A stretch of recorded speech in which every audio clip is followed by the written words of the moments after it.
started off as a PG podcast, but then Devin just kept on dropping shits and fucks, and now...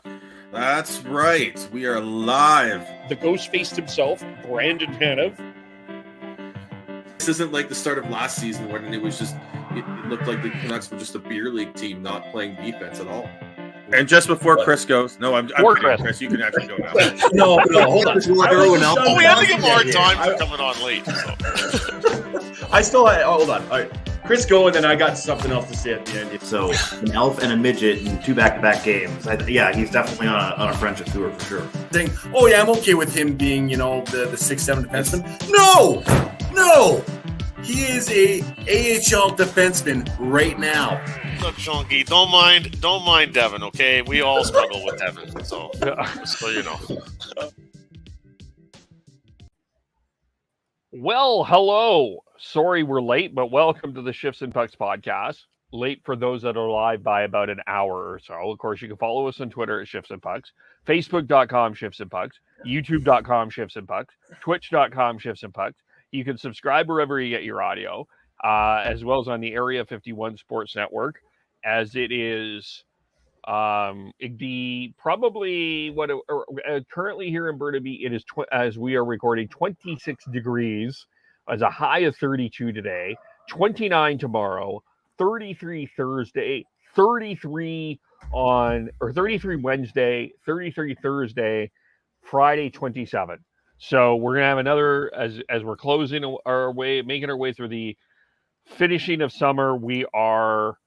It's as hot as hell, maybe, or hotter. Who knows? But that's what's going on in Burnaby. What is going on in Calgary, Sean? Oh, it's nice and hot here too. We're definitely having highs in the high 20s, low 30s throughout this week as well. So it's gonna be another nice hot week here in Calgary. Yes, it's just the perfect weather to talk hockey, right? And there's not much going on. There's a lot still waiting to go on. And some fun stuff that we can talk about here as we continue on. We've got some things planned coming up. That's what we call a teaser that you'll be seeing from us in the next few weeks or so. So keep an eye on that. That's what we can say there. Tyler is cutting wood, like literal wood. Chris is working. Lumberjack tonight. Tyler is making sure that his dad has enough wood for the winter. Yeah. Yes. By the way, ladies, he is still, yes, he is single, if you're wondering. And then Devin, we miss you. We get the robe back. I think he's practicing and preparing for an audition for the Maximum Male Models at WWE. But that's where he is. Just kidding. But everyone will be back. We start with some sad news, and it's Ben Stelter passed away last week at and it rocked. This was one that rocked the Oiler community. This rocked the hockey community. He was just a breath of fresh air and an inspiration. Just watching just the way that he acted around everybody. He just brought a lot of, the Edmonton Oilers, I have found personally for the last number of years have been a very drab organization. For an organization that had Connor McDavid, they just didn't really have a lot of life to them. But this year was a lot different. And I think that was a lot because of what Ben brought to the organization. Like, you could just see the smiles in that organization that Ben brought. I just think he just listening to the interviews and even hearing what Connor McDavid had to say and all the players, just the impact that he had on that locker room, and just I feel for the family. It feels unfair that this kid is gone, because that's a well-lived 6 years and just a gem of a kid. And I feel awful for the family, and I know the Oilers fans are our rivals and all of that sort of stuff, but I really felt for the community this weekend. I just looking at Oilers Twitter, they felt it. As a Canucks fan who is in a relationship with a Flames fan, we played La Bamba, and he was someone who brought light to hockey, and someone who showed us all the good that hockey can do in a time when we're seeing a lot of what the bad part of hockey is. So my family, my thoughts go out to his family, and their friends, and the Oilers organization, who became very close with Ben. So it's that's very sad.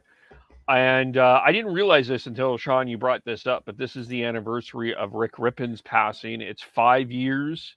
I can't believe it's been 5 years. And that,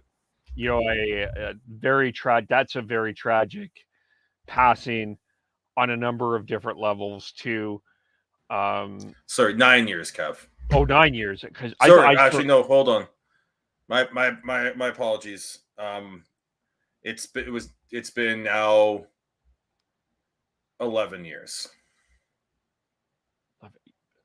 2020 was 9 years ago, and then 2020 was nine years. Oh. So it's now, unfortunately, 11 since we lost him. Yeah. That was it was very sad, and that rocked the Canuck community, that rocked the hockey community, just what happened there. Not that we're going to get into that, but that still hurts.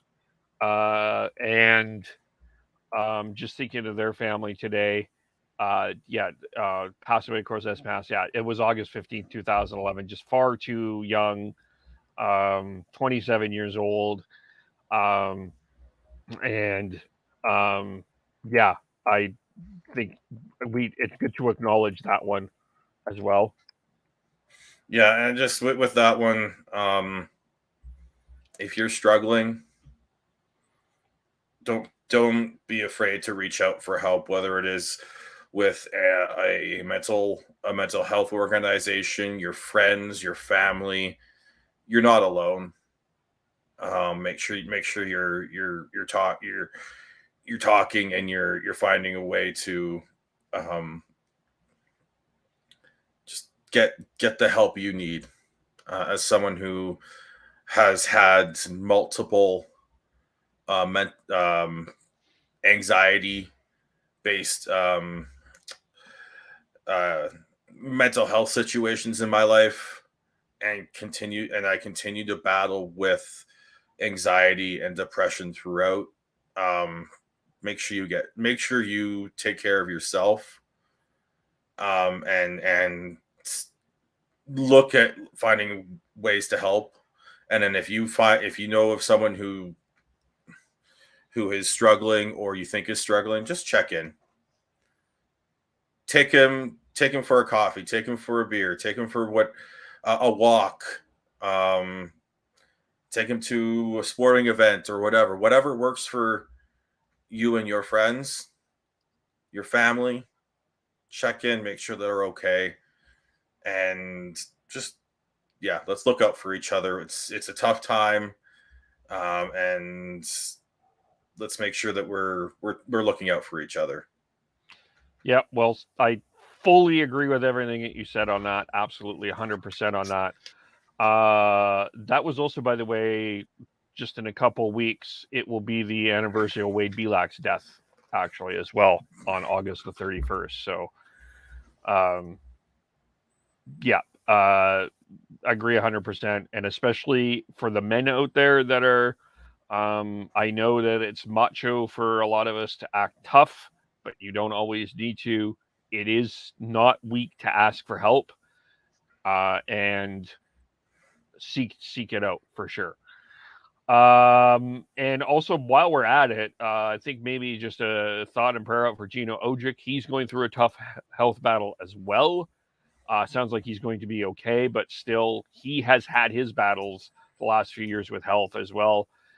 So thinking of him today as well. So this is a tough way to start a podcast, but we're human. And there's human beings out there. And, I think in this contact traced, sometimes we focus so much on the analytics and the numbers and all of that, and we'll get into all of that. It's still about people. That's the most important thing. So, and speaking of people, speaking of person, JT Miller got Canucks Twitter talking again as he was on the Dropping Gloves podcast. The two things that got people interested. The first one that got everyone quite riled up was the fact that he has admitted that they are not close on a contract, and the fact that he kind of had, if this works out, it works out. If it doesn't, it doesn't. This was my perspective. I don't know what JT Miller has said any different than what Jim Rutherford has said throughout this conversation. Both of these parties have said they want to work it out, and Jim Rutherford says they want JT Miller in Vancouver. JT Miller has said that has said that he wants to play in Vancouver, but they also know the reality of the contract situation, and this is a business. And as we have talked at length here with the Calgary Flames and what Johnny Gaudreau and Matthew Tkachuk decided, sometimes things don't work out. And I just think that I don't think that this is anything personal on any side. I just think that JT Miller just said exactly what Jim Rutherford said. And I am somewhat confused by those fans out there that are expecting JT Miller to say something different. Yeah, in terms of that aspect, there wasn't anything there that I don't think was already out there, and we've been talking about. This is his one and only chance to really cash in. Yeah, he's been making what, 5.5 around there. A year on his current contract, but his next one is one that he can really cash in on and set things up for the rest of his life. So he doesn't want to leave too much on the table there. And I do think that there's also there's some hold up here, because I think what happens with Nazem Kadri is going to really affect what the market is for older unrestricted free agents going forwards. I think we are seeing a bit of a market reset in terms of that, because I think we are looking at teams and GMs reading more into the age curves that have been being brought into the analytics side of things through the past few years. So I think if there's a deal to be made and JT Miller is willing to take less than what he's looking for right now, I think the Canucks would be very much happy to bring him back. But and if they're not willing to budge, then they're going to have to make a decision on what to do, because the Pacific Division's wide open. And if you wait too long, you might get put into a position where the Canucks are in a battle for a playoff spot, if not battle for where they're playing in the playoffs, and they could get into a position where they go all in and potentially lose them for nothing.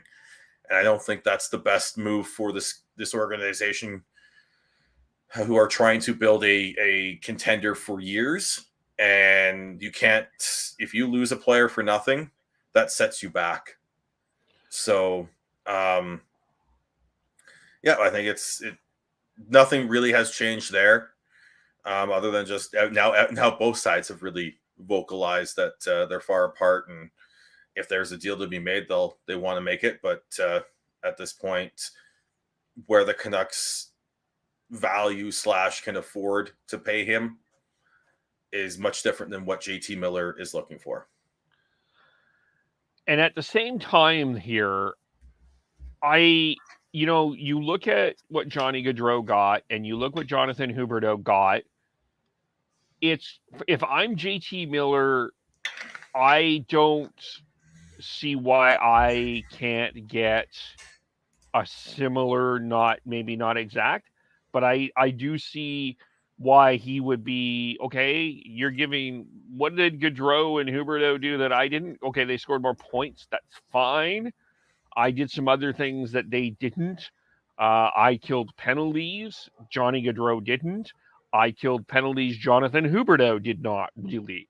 I don't have defensive efficiencies in the game that Jonathan Huberdeau has. I'm versatile. Jonathan Huberdeau and both Johnny Gaudreau don't play center. So I think he has an argument for a length for this cash in for this life-setting contract. It's just, I guess that's the question is what the Canucks can do. You're right.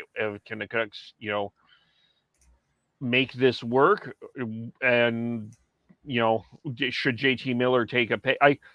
Should JT Miller take a sack? I mean, I can kind of relate where JT Miller is coming from because what you're seeing from Gaudreau and Huberdeau. I don't know. I would think that they have to. These parties do need to make some sort of decision sooner rather than later. But I see where JT Miller is coming from. And for me, I think there's going to be 2 deadlines here. I think there will be one just before camp, because I think you want to be, if you can go into camp with a resolution, that's fantastic. And honestly, ideal. But if not, I'm looking at the American Thanksgiving deadline there, because if they can't make it, if they can't come to a resolution with a contract, then I think it's time. I think you have to get very proactive with the Canucks need to get very proactive and start looking at trade options to get him into a position and get them back assets, so they don't, because they don't go into the new year and then you've got that lingering hope of making the playoffs, and you could convince yourself that you can go for it, which I don't think is the right move. You have to either have an extension for JT Miller in place, or you have to trade him.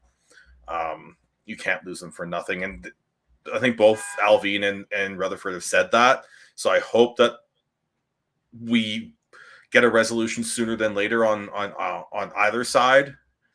But we'll have to see. But even if he's back, that's great. I think he's a very big key piece for the Canucks, and he can help. I think he's learned what it takes to be a professional hockey player in the NHL, because I think there was talk that he had some growing up to do in his early 20s and mid 20s to figure out what it took, and he can help some of the younger players on the Canucks take that step maybe a bit earlier. Yeah. I think it's an interesting idea about American Thanksgiving. Maybe, yeah, that's, I could see that. I wonder if, I think teams are going to be, I wonder, you look, I mean, we haven't really talked about this from Vancouver's perspective, but you kind of look how the Gaudreau situation played out in Calgary. And I do see, like, with Miller, I don't think you can let this linger here too long. The American Thanksgiving idea is an interesting idea to me about, okay, let's wait till then and before we move on and decide if we move on there. Like, yeah, you're going to want to make that trade sooner rather than later. And then, yeah, it'll be interesting to see how people play around it. And again, the other situation, of course, you talked about Kadri, still out there, still some other players not signed, still a number of teams that are cash handcuffed right now. So yeah,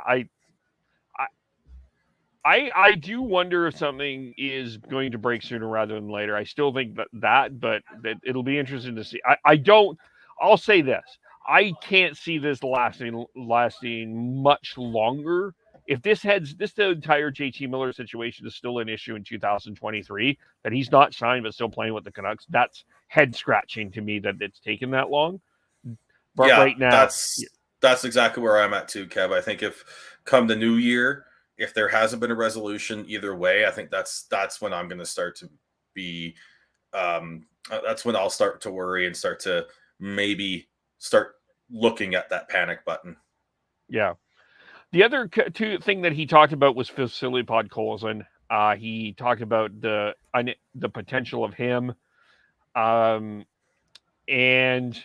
we'll get into this a little bit later. We're going to do some division because it's been out there on Twitter who has the best position groups in each of the Pacific Division.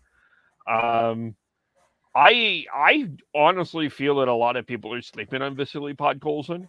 I don't think that he is as well known outside the Vancouver market as he is in the Vancouver market, and I think this is a guy that I think is going to surprise a lot of people this year. Because really, it wasn't the first half of the year was a little bit of a slow start for Podkolzin, but as the year went on, he got better, and I just can't. I think I'm imagining he's going to have a really good camp. I'm imagining he's getting a lot more comfortable. His English is getting better, and I'm only saying that, by the way, because I just think that it's just what that tells me is he's getting more comfortable with the entire lifestyle here in Canada and how to play the game and communicate with his teammates. And Bruce Boudreau loves him. And I honestly think a lot of people are sleeping on when in this forward position debate that I'm seeing on Twitter. People are sleeping on one player. I think that a lot of people are sleeping on is the impact that Vasily Podkolzin has. Let me say this. Maybe you'll disagree with me, Sean. This is what I think Oiler fans and a lot of people think Jesse Puljujarvi can be. I think Vasily Podkolzin has that potential to be that, if that makes sense. Does that make sense? The high impact level of what people think Jesse Puljujarvi is. Drive, play, contain, be for I don't mean to insult when I say this, be an analytics darling, but really just start drive play in the offensive zone.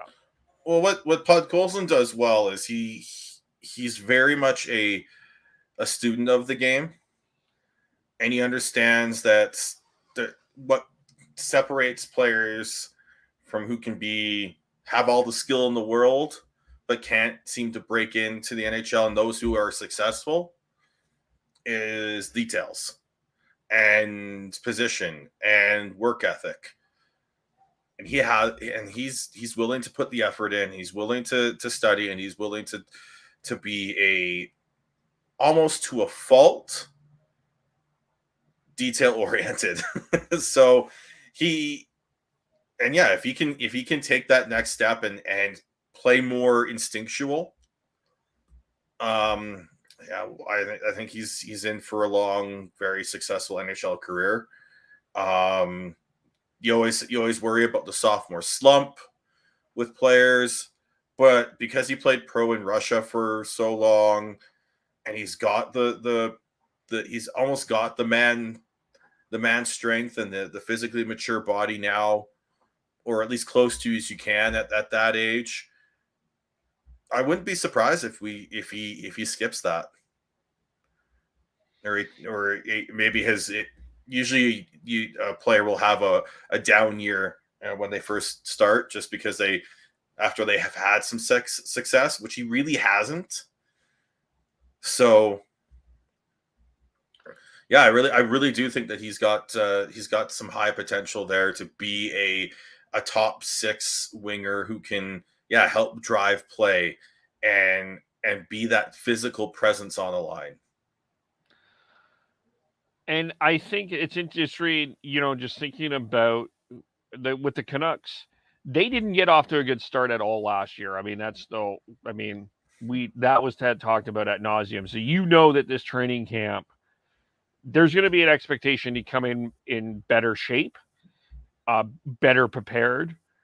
Not only Podkolzin, but I would suggest that everybody is going to want to take another step there. And there's that confidence that Bruce Boudreau brought in with the team. So I just think more comfort. Yeah, I think that I'm not calling Podkolzin to be, I'm not saying 30, 40 goals, but I don't know. I think a 15, 20 goal season from Podkolzin is not out of the realm of possibility. I mean, what did he put up last year? He was right close to that already. We have.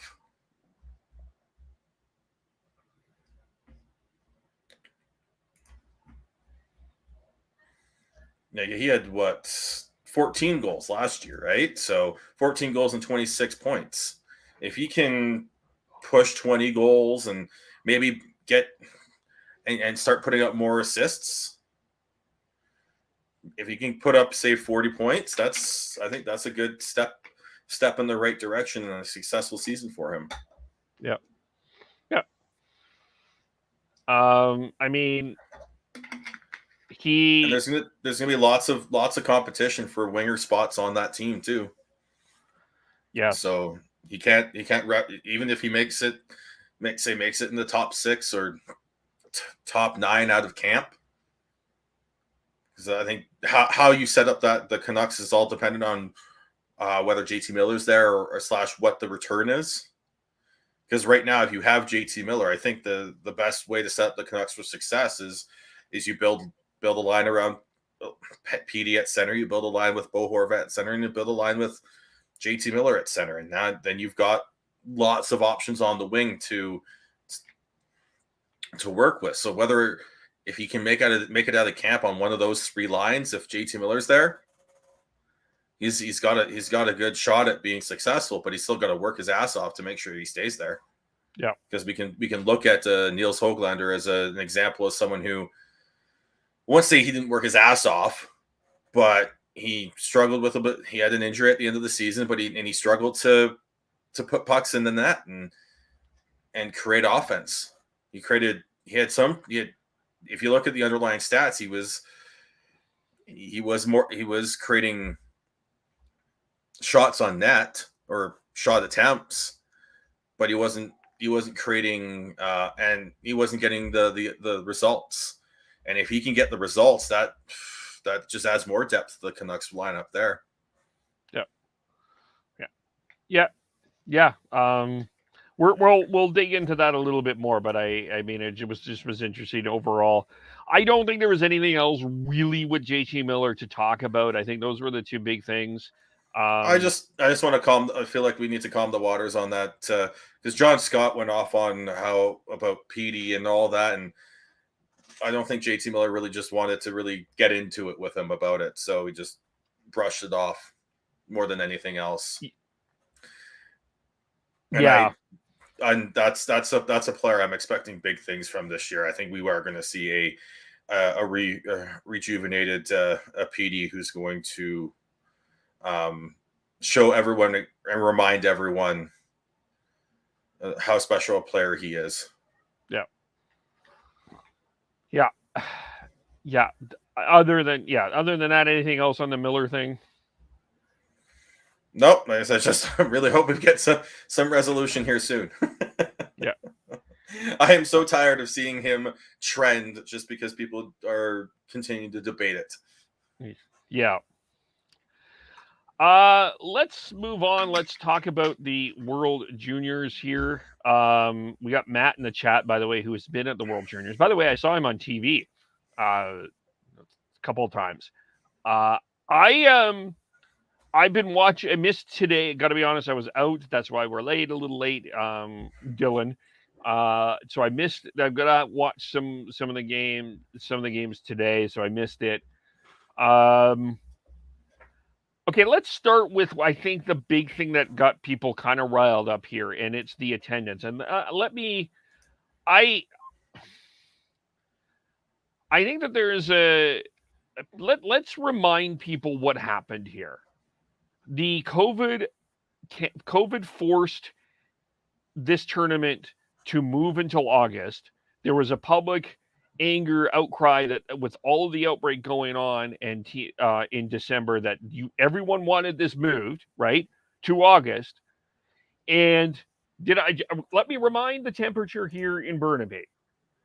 Currently 24, 28 tomorrow, 32 Wednesday, 32 Thursday, 27 Friday. There's some of the way these games have been structured, it's too hot outside. People are outside. The sky is blue. That's why people are not watching these games. And the time of 4:00 Mountain. Yeah. Just for Team Canada games. And it's 4:00 Mountain for these games when it's summer, and if you're not at work, you're usually on vacation, and in the summer you're usually on vacation outside of where you live. Yeah. So you're out at the lake, you're out camping, you're trying to spend as much time outside as possible because it's just you don't want to be inside. And when this term is normally held, people it's appointment viewing for Canadians between Christmas and New Year's. You actually plan your social. You do some planning around your social life to watch the game, to watch these games. While you don't do that in the summer, you're doing your social to go sit out on the patio or go for a hike, go out to the lake, anything but sit inside. Yeah, especially in an afternoon. Yeah. Especially in the afternoon, and that's if you're not at work at 3:00 Pacific time, 4:00 Mountain. Hell, 6:00 Eastern still a tough time for people to get home for if they're going home. So yeah. I don't expect the TV ratings to be great, and we saw the attendance, especially for those early games when Canada's just going to blow them out. So, yeah, I think it was a hastily thrown together summer remake just to basically say like, oh, look, we've done it so that the sponsors that Hockey Canada still has left, as well as with TSN, it's a make good. So I think if we're talking about bad attendance in Halifax come December on Boxing Day and beyond, I think that's a bigger conversation to have than people not showing up because they're probably out golfing or fishing or just hanging out at the beach or not even in town. Well, and look, there's other things going on right now. The Toronto Blue Jays are in a playoff race, so that is catching that. A lot of people are wanting to watch that. Even TSN, you got Nathan Rourke, whether you're a Stamps fan or not, you got Nathan Rourke lighting up the league in the last couple of weeks with over 2 back-to-back over almost breaking Matt Dunnigan's record 2 weeks ago for a single game and 250 yards in a fourth quarter, an amazing comeback. That's becoming something to watch. There is other things that are grabbing people's attention right now, and it's not the World Juniors. And I quite frankly think that there's some people that are hockeyed out. There's also NFL exhibition, and that is, as boring as that is, people watch it. I don't get it. People watch. It's absolutely but my point is there's so much other stuff going on right now that, and last week there was also the Rogers Cup. And is it still called Rogers Cup? The tennis? No, it's National Bank Cup. National Bank Cup. There it is. And, so you got the tennis, which was in Toronto and Montreal, which is more of a appointment viewing. And I think we always have to remember that we as humans, we are very much routine based and everything like that.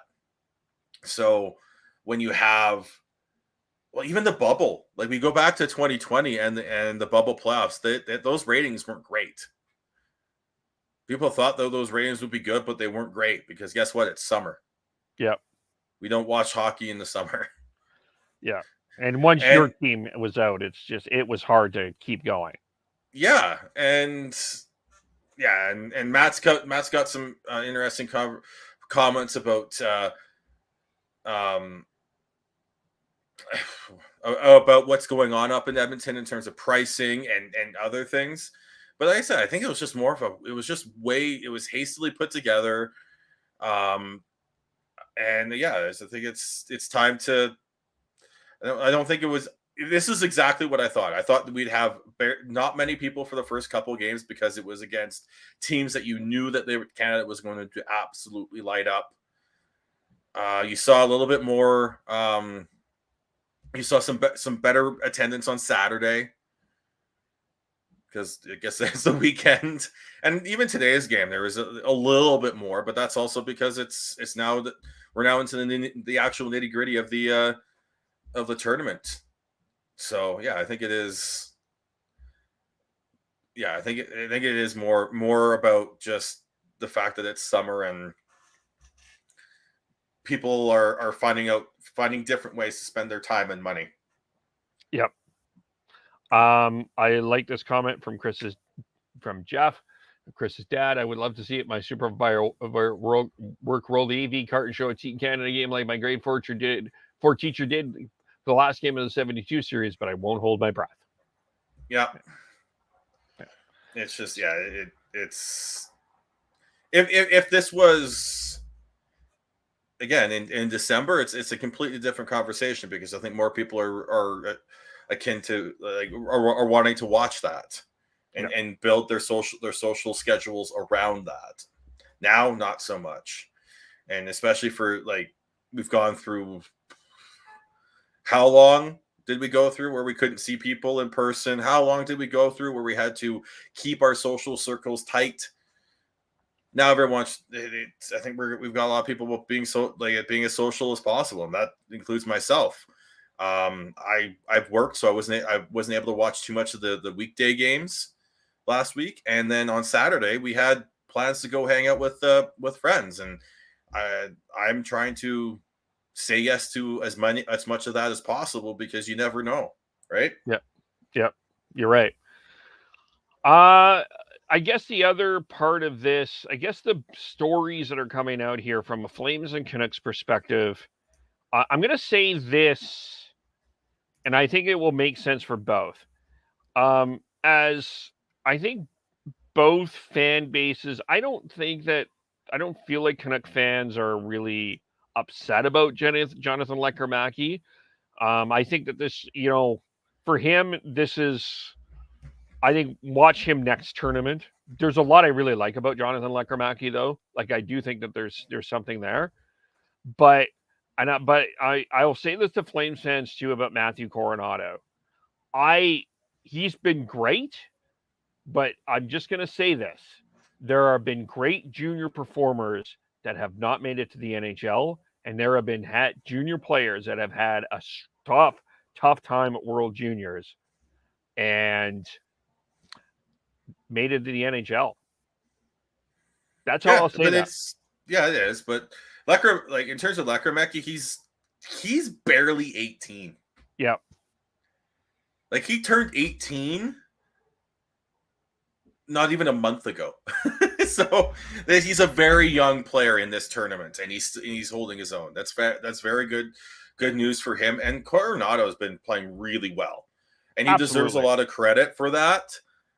It's just there are times where you have to take a little bit with a grain of salt with all that because the lower lights of this tournament can be they get trounced a lot, and even some of the middle teams as well, as we saw with Canada over was it Slovakia or Czechia that they absolutely But beat McTavish got up. the 6 points. Yeah. That was Slovakia, I believe. Yeah. So, but then you also get highlights like Kent Johnson doing a fucking Michigan goal. Yeah. What I really liked about that one, it was not a planned one. He saw the opportunity with the loose puck and just went for it. Yeah. It was so beautiful. And then even if you haven't seen Connor Bedard's goal today, that was absolutely a gorgeous snipe show. And yeah, we're getting into the nitty-gritty of it. This is where you want to watch it if you can. Yeah, this is the time to watch it for sure. And Yeah. like Coronado had a hell of a shot. That was a hell of a goal he scored against Wallstead yesterday. So, and I'm getting like, I get Flames excitement about him. Like, I'm not trying to but there's all I'm saying is that sometimes we get a little overexcited, sometimes underexcited. Joni Jurmio is shown okay in Finland, shown well, good skater. Yeah, Jurmo's looked well. Turcotte's been a nice surprise for the Canucks in terms of being there. And yeah, I think it's going to be. I think the Canucks do have a couple players that you can look forward to, or at least watch going forward, that aren't the top players. Yeah, and then yeah, as you said with Lekkerimäki, watch him in December, and hell, like he'll probably still be playing in this tournament next year. Yeah, yeah, that's going to be the tournament. That's going to be the tournament to watch him in. Yeah. And I also think that this tournament just got off to a really sleepy start. I think just everyone just couldn't get their sea legs under them. Again, remind of the temperature, all of that. I think that the players had some tough time getting themselves into it. And then, I mean, everyone other than Latvia. Latvia went. Hey, Latvia has some of the nicest uniforms in this tournament, and they won the game. How about that? And they've got fans out there. I don't know where these fans are coming from, but God love the Latvians. I honestly think they need to have the tournament in Latvia. I think that would be great. Oh, it'd be fantastic. That would be so fun. I would do everything I could to try and go there for that tournament, because it would be an absolute party. Yeah. Yeah, it would be a lot of fun. But yeah, good on them. They got the win. And I know there's no relegation this time, and Well, and then another part of it is they had to replace two teams. Yep. Or one team. They're gonna have to replace two teams in December. Yeah. So. Yeah. This tournament will get better.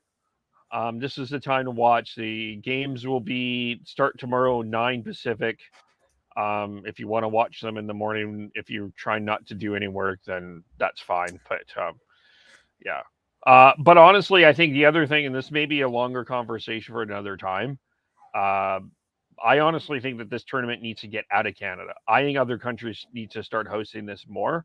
I think I think that it's been comfortable for Canada to have it here. Was Vancouver, it was in Edmonton, now it's in Halifax. It's time for this out of Canada. Yeah, well, it's been weird because you had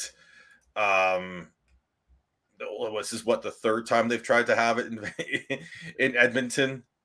Yeah. And then the year in 2020 was Edmonton. 2020 was Czech Republic. Oh, right. 2021 was Edmonton in the bubble. Then they wanted to give it to Edmonton again to try it so they could have fans. Then they got canceled.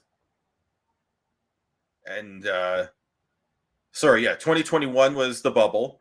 2022. Remember, they always name it after the year that it finishes in. Yeah. And so that was this past time, and then they're replaying it now. And then 2023 was supposed to be in Russia, but they had to. Yeah, they had. So they had to move it for obvious reasons. for obvious reasons. 2024 is going to be in Sweden. Yeah, that will be fun. We have a number of fans in Sweden. Maybe that's a trip we should consider.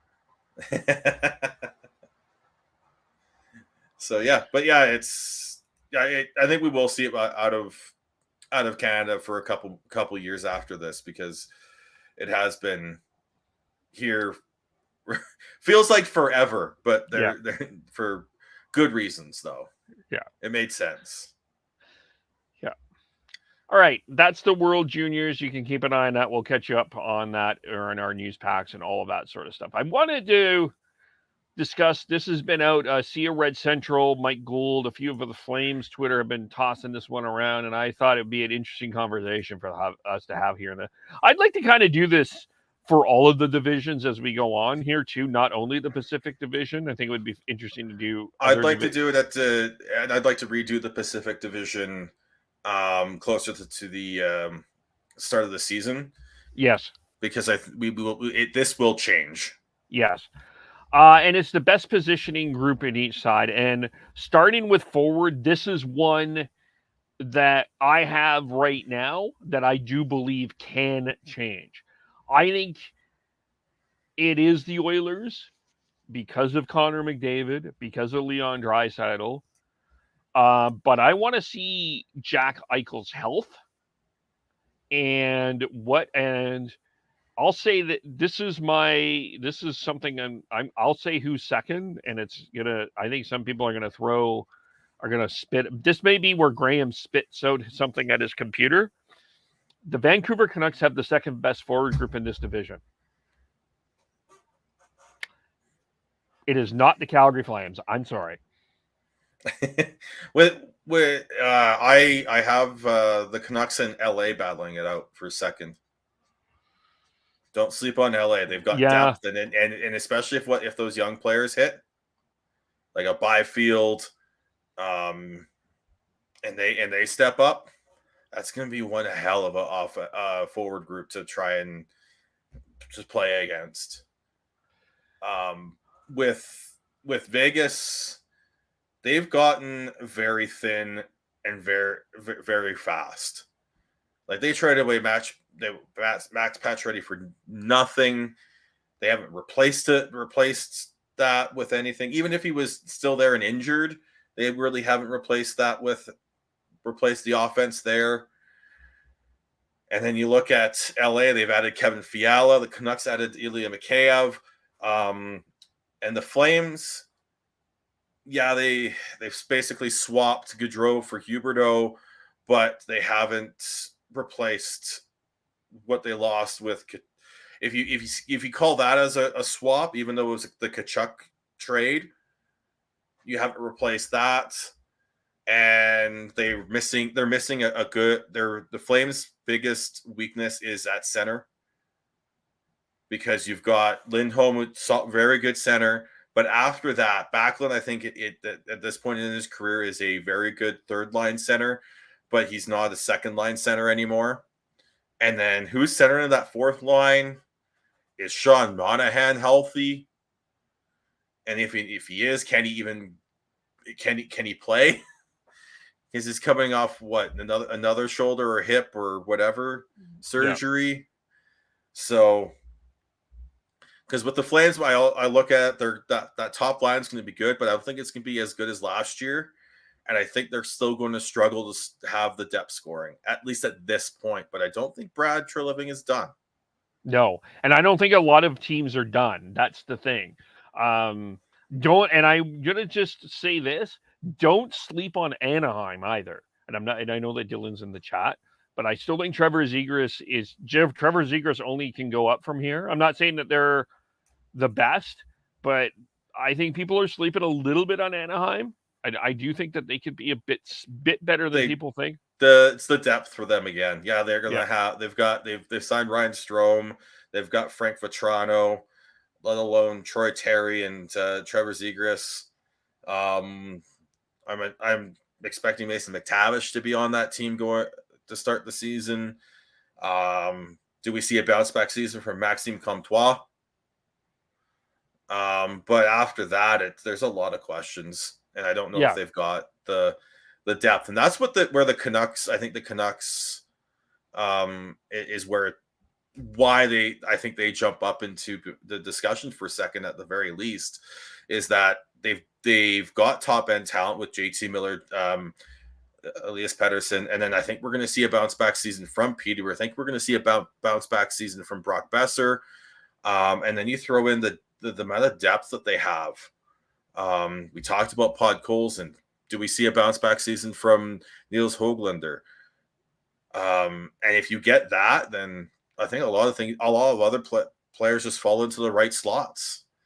If Kuzmenko can come in and be a top 9 forward for them, so there's still a lot of ifs with the Canucks forward group, but I don't think they're big ifs. I think there's a lot of you're seeing some trials and tribulations of young players, and now they're going to learn from it and take that next step. But if the young players that the Canucks have, specifically Podkolzin and Höglander, are able to be relied upon to put up points, and then you've got Kuzmenko coming in, and Mikheyev can be if Mikheyev can be the Canucks version of Blake Coleman for the Flames, that'll be huge for that forward group. And I think with the Oilers, I think they are still a bit top heavy for me. I mean, obviously McDavid, Draisaitl. I'm a Ryan Nugent-Hopkins fan. I think Zach Hyman has been a really good ad there. Evander Kane can score. Yeah. Ugh, I hate complimenting Evander Kane. Sorry, I just do. I think Tyler Yamamoto, be interested to see what he does. If one of Yamamoto or Puljujarvi can actually step up and be a top 6 forward and put up the points that you expect from players who are given that opportunity with players like Connor McDavid and Leon Draisaitl, that'll be huge for the Oilers. Yeah. I just don't. I'm not convinced about their bottom 6 necessarily. I'm not sold on that. But we'll see what happens there. And for the Kings, my one issue with the Kings is I still don't think they have they got Kevin Fiala. He is a goal scorer, but they don't have that pure sniper to me. That keeps them lower on my list. I go Edmonton, Vancouver. I would go Edmonton, Vancouver, LA, Calgary. Yep. I think that's kind of where I'm at too. And with LA, a lot of it comes down to the younger players, the Arthur Kalievs. That is a player who was drafted because he's a shooter, drafted because he's a pure goal scorer. And if he can actually take that next step and be that for them, watch out. Yeah. Because if I remember correctly, the talk in that draft was, in the 2019 draft, was he might have the best shot in the draft. Yeah, he's going to be. That's interesting. Yep. Defense. I'm going to be controversial here. And this is one that I think can change because based on the health of one Drew Doughty. Because I would actually put the LA Kings a touch ahead of the Flames. I have the Flames ahead of the Kings. I think just more for just reliability with who they have in terms of they've got Uyghur, Hannafin, Anderson, Tanev. Those are. But the health of Tanev, though, too. That's the health of Tanev, but you still have Shillington, Zadorov. I think that core group is better. With the Kings, can Matt Roy continue to be the player that he was? Sean Walker's coming off a big injury. Can he take another? Can he be a top end player for them? Then you've got the young players of Mikey Anderson, Sean Dursey, and Jordan Spence.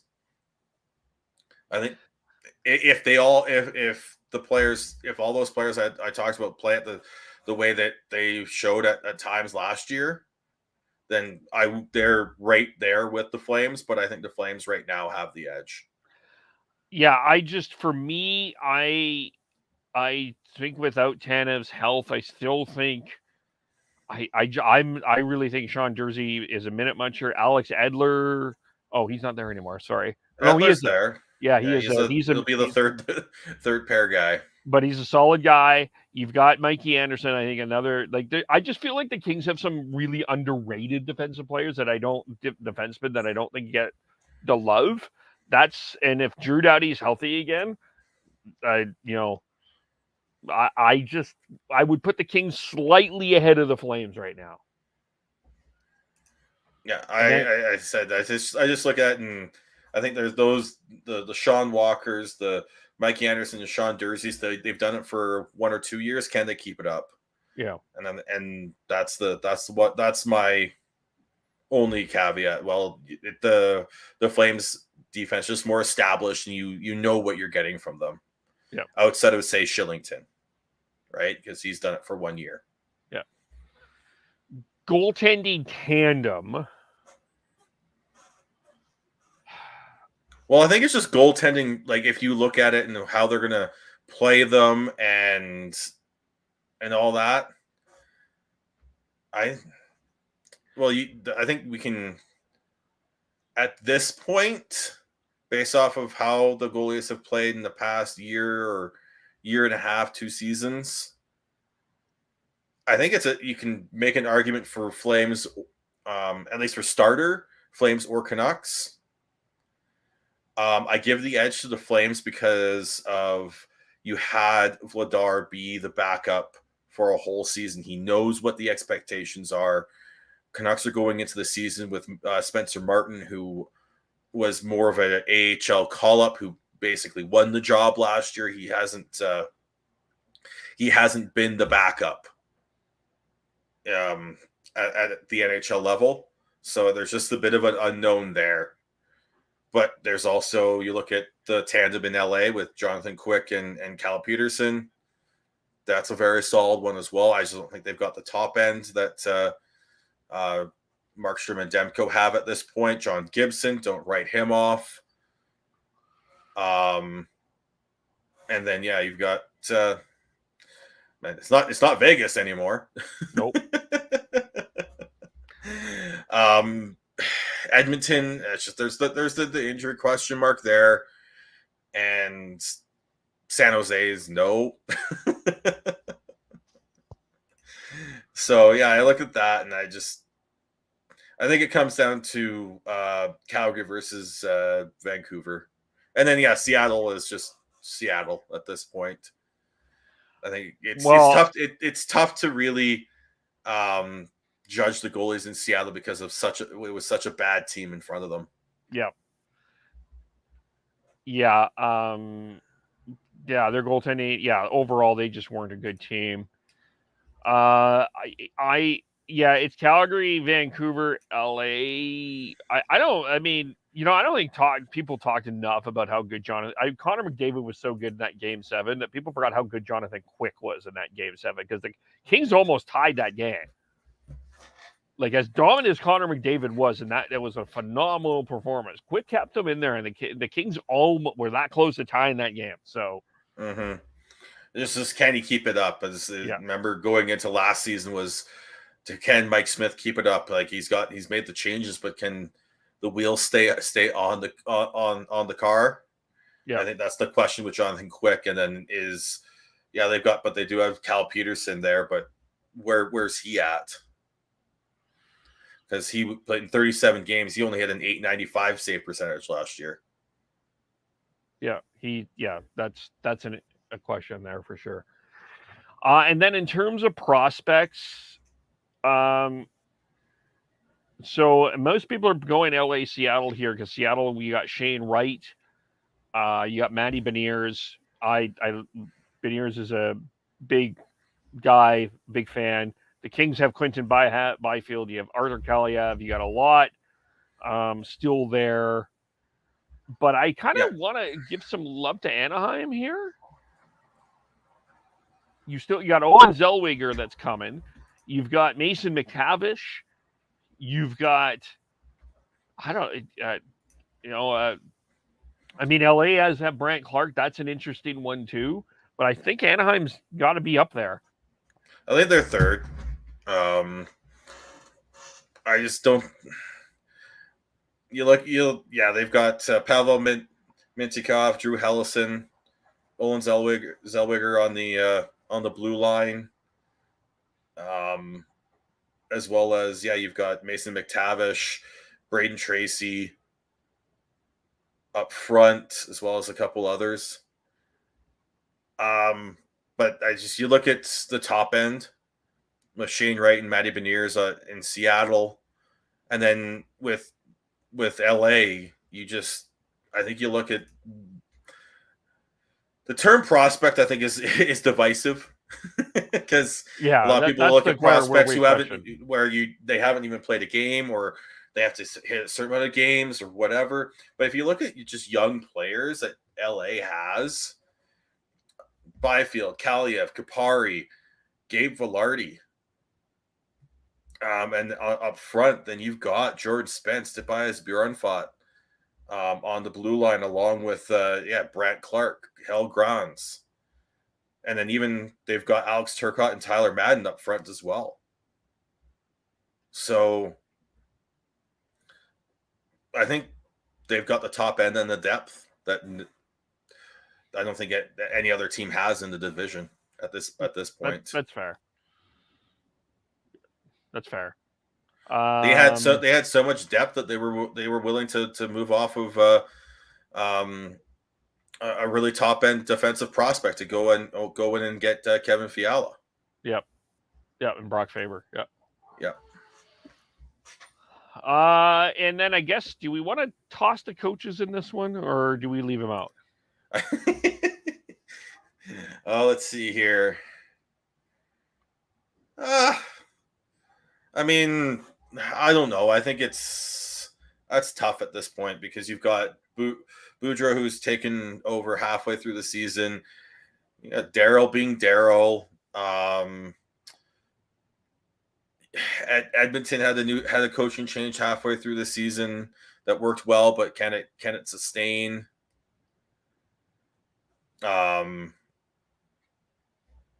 McClellan in LA seems to be working.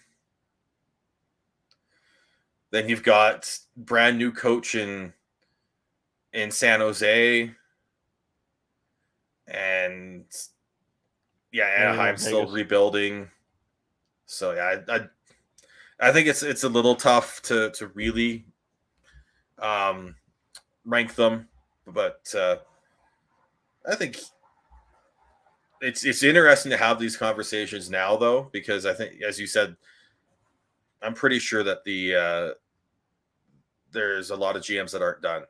Yeah, I think we could see a JT Miller trade from Vancouver. We could see another trade from Vancouver trying to open up cap space so they can maybe re-sign JT Miller. You've got Calgary, who, as I said, that center depth is something that I'm eyeing as a major weakness for a team that is in go mode.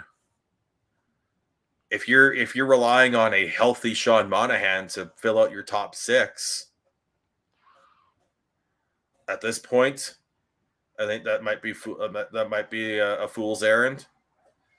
And then even after that, you've got Backlund, who's a really good 3C, but who's centering that fourth line for them.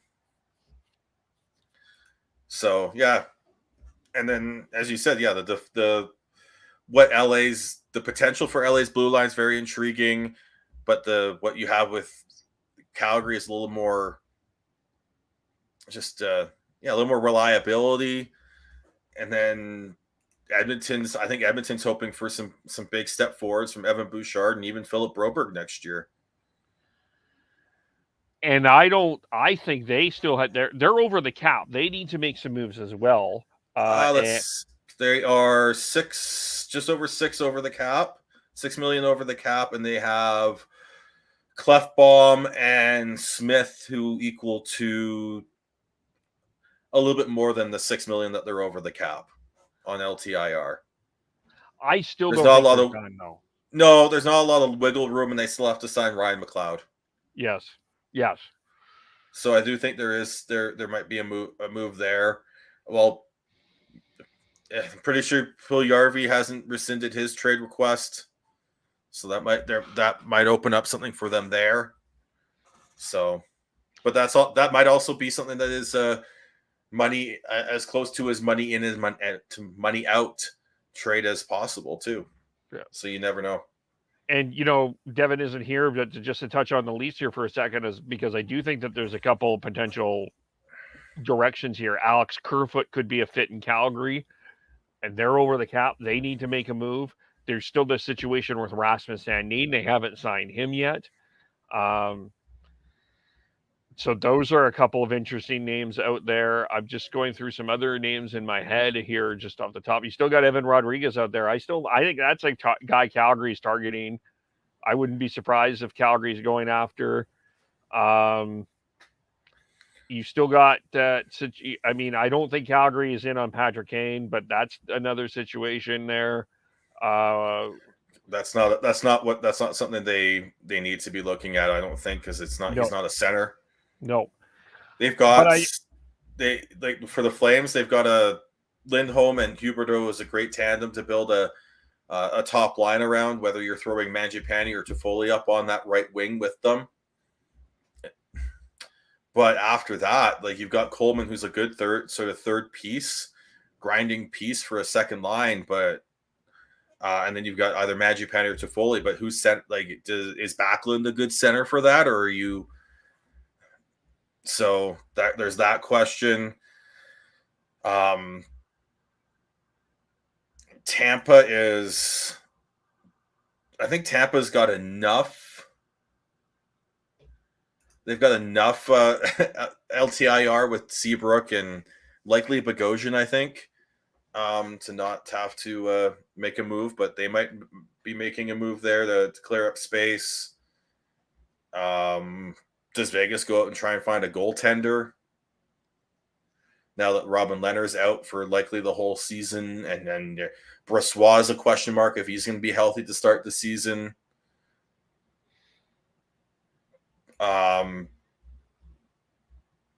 Boston is 2.2 and change over the cap. They don't have any LTIR players. So I think they can move enough cap to get close, but they may still have to make a move. Hell, they've got 8 defensemen that are making $1 million or more.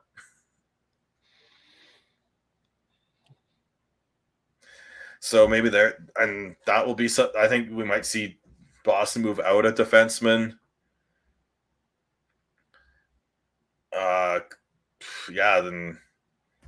You look at all that. I think there's still a lot of. And like I said, Kadri's still out there. Yep. But Phil Kessel's still out there. Yep. So, someone sign Hot Dog Phil to a deal, please. Dallas still has to sign Ottinger and Jason Robertson. Yep. How many contracts does Lou Lamoriello have in his back pocket ready to announce when he deems fit? Because Dobson needs a new deal. Kiefer Bellows, Alexander Romanov. Flames still have to sign Ruzicka. He hasn't. Yep. He hasn't signed yet either. Yeah. No. Or the Kings still have Dursey and Mikey Anderson to sign.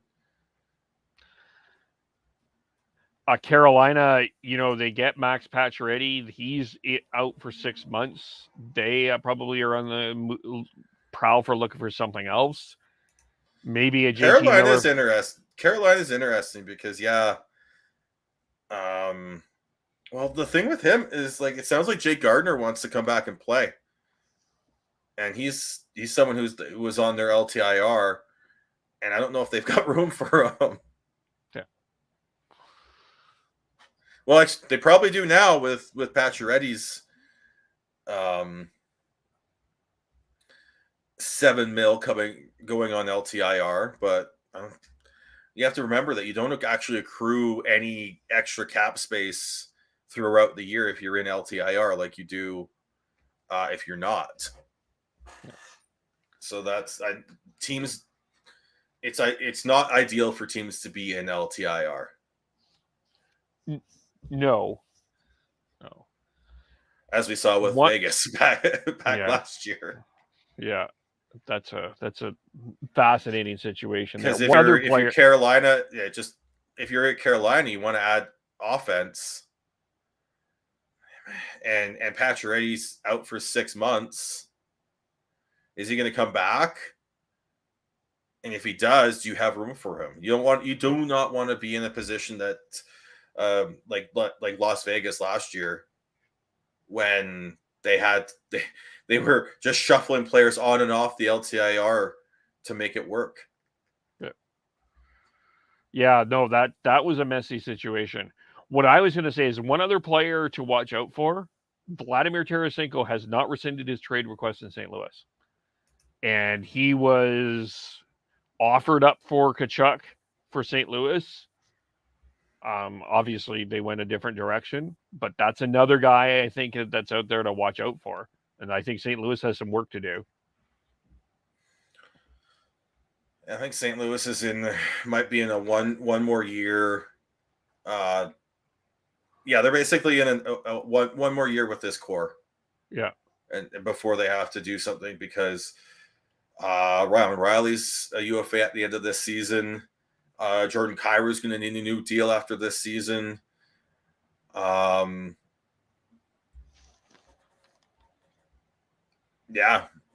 when you've got that, and then as well as Tarasenko, and then they've got Robert Thomas's basically has a $5.5 million raise coming next year from 2.8 to just under 5.5, but 2.8 to 8.125 on the cap. So they're definitely going to need to rejig that lineup at some point. Yeah, they've got some work to do too. Yeah, so it's still, I know, again, it's still hot out, 30 degrees out, but I still think, and it's not really hockey weather, and there is a lot of things, but there's still stuff. It's still fascinating. It's percolating, and I still expect to see between now and when camps open, between now and opening day, I think there will be at least a week of holy crap, what just happened? Yeah. Or a few days of that, because I do think when you look at all the teams that are still looking to make moves, all the teams that cap-wise need to make moves, because don't forget Florida, they're over $3 million over the cap, and also don't have any LTIR at that point. So you gotta, and that's with 13-7. Yeah, so they may not even be able to have any spares. So and still have to make a move. Yeah. Yeah, they better hope they're not getting an injury this year. That's the way that they're going. Jeez, yeah. Tight times for sure. Well, let's leave it there. I think we've covered what's out there. Milked out a good podcast though, like we always do. So tell your friends. Give us a follow. Sean, how do we follow you? I am Bearded Canucks 03, and it is now, as it is middle of August, I am starting to look back at last season's episodes, looking for clips for the new intro for the beginning of the season. And so if you have any clips that you remember from last season that you enjoyed and made you laugh or thought were good, please send them to me. On Twitter at Bearded Canucks 03, and I will see if I can get them into the intro. So yeah, if you have any questions, go from there. If you have any questions, comments, all of that, you can follow also Devin Gordhouse09. Tell him you miss him. Tyler Tnoble. Tell him you miss him. Schneids, Christian Schneids, SCHNEIDZ. Tell him you miss him. KEBOLE. That guy's such a schmuck. Facebook, YouTube, Twitter, Twitch. subscribe wherever you get your audio, as well as on the Area 51 Sports Network. Thanks, everyone, for watching and listening. We'll talk to you all very soon. Bye for now. Oh.